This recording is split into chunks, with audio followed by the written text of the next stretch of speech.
আসসালামু আলাইকুম ভিউয়ার্স, আজকে তোমাদের দেখাচ্ছি আমার বাসার সবজি বাগান।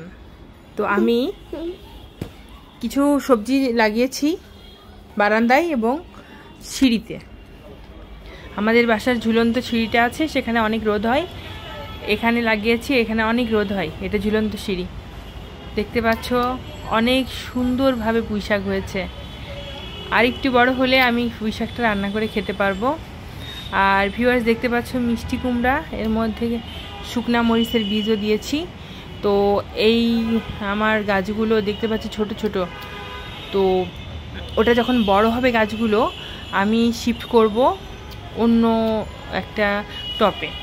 তো দেখতে পাচ্ছ এখানে পুঁই শাকের গোড়াগুলো আমি পুঁতে পুঁতে দিয়েছিলাম, যে কারণে পুঁই শাকে নতুন পাতা গজিয়েছে, অসাধারণ লাগতেছে। তো মিষ্টি কুমড়া যখন হবে তখন আমাকে এখানেই আমি রাখবো বারান্দায় ভালো করে বেঁধে সুন্দর করে ঘুরিয়ে ঘুরিয়ে, আল্লাহ যদি এই গাছগুলো আমার আসলে আমার মনের মতো করে হয়, বড় হয়, তাহলে আমি অবশ্যই ওটা বারান্দায় গ্রিলে ঘুরে ঘুরিয়ে আমি আটকে আটকে রাখবো, যেন মিষ্টি কুমড়োগুলো ঝুলে ঝুলে থাকে।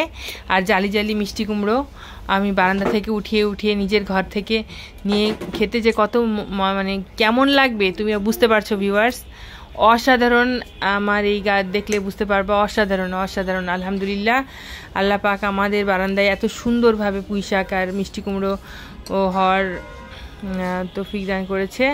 তো ভিউয়ার্স এখানে দেখতে পাচ্ছ, এখানে আমি পাতাবাহারি ডাল পুঁতে রেখেছি, এটা শিকড় গজিয়ে গেছে। আর এখানে এই যে হলুদ গাছ, আর এখানে আদা গাছ, এই যে আমি দেখতে পাচ্ছ আমার টপগুলি স্পাইডার, আর উপরেটা আছে ওটা জেব্রা, এটা জেব্রা।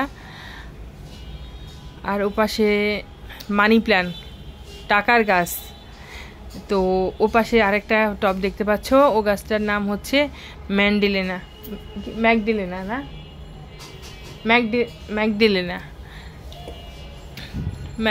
গাছ।